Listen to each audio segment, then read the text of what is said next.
Hello friends, welcome to my channel. तो इससे पहले आप सबको पता है कि हम एफआईआर में सेक्शन नंबर 173 से लेके 183 तक कवर कर चुके हैं बीएनएसएस 2023 का। और आज हम कवर करने वाले हैं सेक्शन नंबर 184, जो बहुत ही इम्पोर्टेंट है। प्लीज ध्यान से सुनिएगा। जो सेक्शन 184 है वो बेसिकली बात करता है medical examination of the victim of the rape.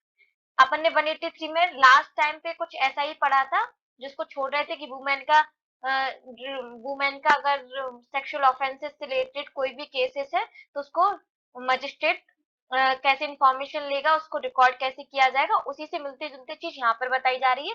लेकिन ये किसके बारे में बात है?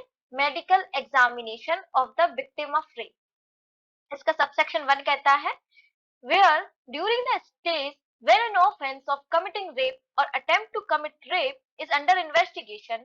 जब भी कोई भी ऑफेंस है वो अपनी स्टेज पे चल रहा है, यानी रेप का या फिर रेप करने का कोई भी ऑफेंस है जो इसकी इन्वेस्टिगेशन चल रही है, it is propose to get the person of the women with whom rape is alleged और अटेम्प्टेड। जिसके खिलाफ इन्वेस्टिगेशन चल रही है, जिस केसेस पे इन्वेस्टिगेशन चल रही है रेप करने की या फिर रेप को अटेम्प्ट करने की, जो वुमेन है जिसके साथ ये अटेम्प्ट किया गया है या जिसके साथ रेप किया गया है, टू हैव बीन कमिटेड और attempted examined by medical expert. उसको एग्जामाइन किया जाएगा मेडिकल एक्सपर्ट के through. Such examination shall be conducted. अब ये एग्जामिनेशन कौन कराएगा? Shall be conducted by registered medical practitioner. ये नोट करने वाली बात है। इसको कंडक्ट करवाने वाला कौन है? Registered medical practice. वो भी ऐसा मेडिकल प्रैक्टिशनर जो कहाँ पे हो, कोई गवर्नमेंट हॉस्पिटल या फिर लोकल अथॉरिटी रन कर रही हो। शैल be conducted bye a registered medical practitioner employed in a hospital run by the government or a local authority and in the absence of such practitioner। और या फिर किसी भी वजह से अगर वो प्रैक्टिशनर absent है तो उसको किसी अदर में रजिस्टर्ड मेडिकल प्रैक्टिशनर पे उसका एग्जामाइन करवाया जाएगा। and in the absence of such a practitioner by any other registered medical practice with the consent of such woman। बहुत जरूरी है, बहुत बहुत बिना कंसेंट के वुमेन के उसका एग्जाम मेडिकल एग्जामिनेशन नहीं हो सकता। कंसेंट, किसी भी व्यक्ति की कंसेंट बहुत ज्यादा जरूरी है। of a person competent to give such consent on her behalf, and such women shall be sent to such registered medical practitioner within 24 hours from time of receiving the information relating to the commission of such offense। और जो women है उसको within 24 hours, जब से information मिली है, confuse मत होना। बहुत लोग इस चीज में कंफ्यूज हो जाते हैं, वो लिख कर आते हैं कि जब से ऑफेंस हुआ है तब से 24 आवर्स। नहीं, जब से इंफॉर्मेशन मिली है तब से 24 आवर्स के विद इन टाइम में आपको उस वुमेन को, पुलिस को उस वुमेन को मेडिकल प्रैक्टिशनर के पास पहुंचाना होता है। इसका सबसेक्शन 2 बोलता है the registered medical practice to whom such women is sent shall without delay. इस पे ध्यान दीजिएगा, विथआउट डिले, बिना समय गवाए। एग्जामाइन हर पर्सन, उस पर्सन को एग्जामाइन करेगा और एक रिपोर्ट तैयार करेगा जिसमें ये चीजें दिए रहेंगी। ये नोट डाउन करने वाली है, शॉर्ट फॉर्म में इनको नोट डाउन भी कर सकते हैं, लिस्ट बना सकते हैं। First, the name and address of the women. उस जो वुमेन है जिसके साथ क्राइम कमिट हुआ है, ऑफेंस कमिट हुआ है, उसका नाम और एड्रेस, और जो पर्सन उसको लेकर आया है उसका नाम। And of the person by whom she was brought। Second, the age of the women. Age बहुत ज्यादा मैटर करती है, वही कंसेंट या फिर माइनर ना हो, मेंटल कंडीशन उसकी सही हो, इस हिसाब से। नेक्स्ट, अब है ये पढ़ने वाली बात, the description of material taken from the person of the women for DNA profiling. जो भी मटेरियल या फिर जो भी चीज उस पर्सन, बहुत सारे मेडिकल टेस्ट होते हैं, उसके बाद जो भी चीज वुमेन के वुमेन की बॉडी से मिली है, उस पर्सन की बॉडी से मिली है, वो डीएनए प्रोफाइलिंग के लिए सारी चीजें वहां पर नोट डाउन होंगे। Marks of injury, if any person on the person of the women, कोई भी मार्क्स ऑफ इंजरी है तो उसका पूरा जिक्र किया जाएगा। Fifth, general medical mental condition of the women. उस वुमेन की उस टाइम पर मेंटल कंडीशन क्या है, ऐसा तो नहीं है बहुत ज्यादा रो रही है या फिर इस हालत में तो नहीं है कि वो कोर्ट में आके गवाही ना दे सके, तो उसकी मेंटल कंडीशन को भी वहाँ पर लिखा जाएगा। अदर मटेरियल पर्टिकुलर्स इन रीजनेबल डिटेल, और कुछ अदर मटेरियल जो डॉक्टर को लगता है वो जरूरी है उनको रीजनेबल डिटेल में लिखा जाएगा। इसी का सबसेक्शन 3 बोलता है the report shall state precisely the reason for each conclusion arrived. जो रिपोर्ट है वो बहुत ही प्रिसाइजली बनाई जाएगी, हर एक फैक्ट को बहुत अच्छे से लिखा जाएगा, बहुत प्रिसाइज लिखा जाएगा। ऐसा नहीं है कि कुछ भी लिख दिया, चलो ठीक है रिपोर्ट है कुछ भी लिख दिया, नहीं, बहुत ज्यादा प्रिसाइजली लिखी जाएगी। और उसमें जो लिखा है उसमें उसका रीजन भी देना होगा उस मेडिकल प्रैक्टिशनर को कि अगर आपने ये बात लिखी है तो क्यों लिखी है, इसका रीजन भी उसको लिखना होगा। जो कंक्लूजन उसने दिया है कि रेप हुआ या नहीं हुआ है, उसके पीछे का रीजन भी उसको उस रिपोर्ट में लिखना पड़ेगा। सबसेक्शन 4 बोलता है the report shall specifically record that the consent of the woman और of the person competent to give such consent on her behalf to such examination had been obtained। जो रिपोर्ट है उसमें specifically ये भी record करना पड़ेगा कि जो वुमेन है वो जिसका एग्जामिनेशन चल रहा है, जिसका एग्जामिनेशन दिया जा रहा है, उसके एग्जामिनेशन से पहले क्या आपने उसका कंसेंट लिया था, क्या वुमेन ने उसका कंसेंट दिया था, या फिर उस वुमेन का कंसेंट या फिर वुमेन की तरफ से किसी पर्सन का कंसेंट।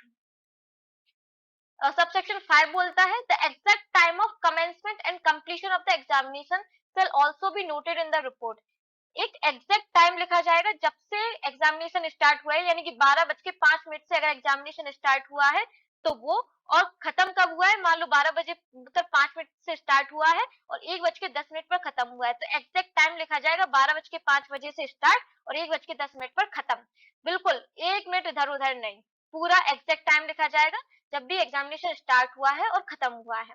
इसी का सबसेक्शन 6 बोलता है the registered medical practitioner shall within a period of 7 forward the report of the investigating officer who shall forward it to the magistrate referred to in section 193 as part of the documents referred to in clause A of subsection 6 of that section।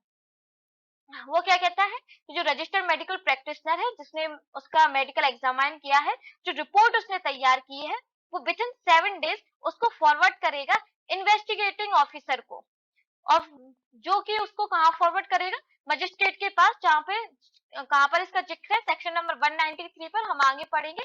As part of the documents clause A of subsection B of that section. इसी का subsection 7 कहता है nothing in this section shall be construed as rendering lawful any examination without the consent of the woman or of the person competent to give such consent on her behalf। इस section में दी हुई कोई भी बात lawful नहीं मानी जाएगी अगर वो एग्जामिनेशन महिला के बिना कंसेंट के हुआ है या फिर ऐसे पर्सन के कंसेंट के बगैर हुआ है जो उस वुमेन की तरफ से कंसेंट दे सकता था, तो वो सारी बातें कोर्ट रिलाई ही नहीं करेगा उन सारी बातों पर, उन सारी रिपोर्ट्स पर।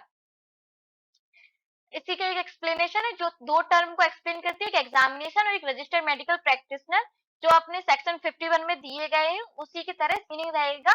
For the purpose of this section, examination registered medical practice shall have the same meaning as respectively assigned to them in section 51। जो section 51 में इनका मीनिंग बताया गया है वही सेम यहाँ पर रहेगा। एक बार जल्दी से क्विकली रिवाइज कर लेते हैं। 184 का सबसेक्शन 1 कहता है कोई भी महिला है, कोई भी व्यक्ति है जिसके साथ रेप कमिट हुआ है या फिर अटेम्प्ट टू कमिट रेप हुआ है और उसकी इन्वेस्टिगेशन चल रही है या फिर स्टार्ट हुई है, तो जिस वुमेन के साथ यह घटना घटी है, जिसका रेप करने की कोशिश की गई है या फिर हो चुका है, उसको लाया जाएगा एक मेडिकल एक्सपर्ट के पास, जो उसका वो उसको मेडिकल एग्जामिनेशन के लिए भेजा जाएगा। और जो मेडिकल एग्जामिनेशन है वो एक रजिस्टर्ड मेडिकल प्रैक्टिस के द्वारा किया जाएगा, जो कहाँ का होगा, जो गवर्नमेंट हॉस्पिटल का होगा या फिर लोकल अथॉरिटी के द्वारा रन किया जा रहा होगा। और ये सारे एग्जामिनेशन से पहले जो बहुत जरूरी चीज है वो है कंसेंट, उस वुमेन का कंसेंट या फिर उसकी तरफ से किसी ऐसे पर्सन का कंसेंट जो उस कंसेंट को देने के लिए कॉम्पिटेटिव हो।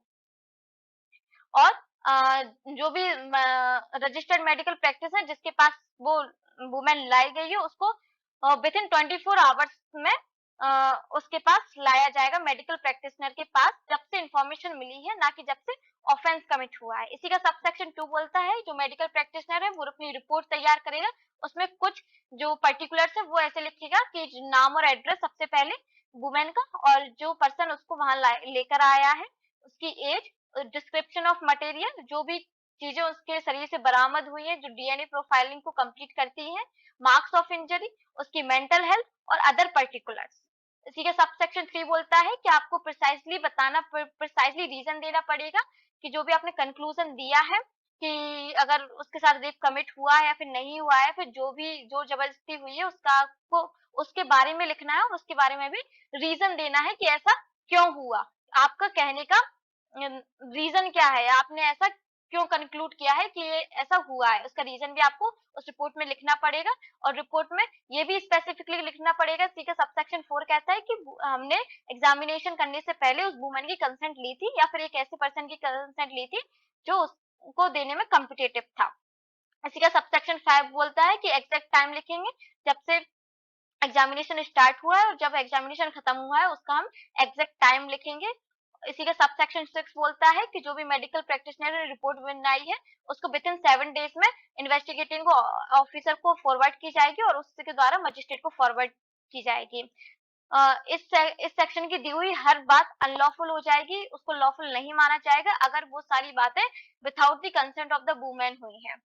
और एक्सप्लेनेशन में 2 चीजें बताई हैं, एग्जामिनेशन और रजिस्टर्ड मेडिकल प्रैक्टिशनर का जो मतलब सेक्शन 51 में है वही यहाँ पर सेम मतलब है। आई होप आपको चीजें बहुत ज्यादा क्लियर हो गई होंगी।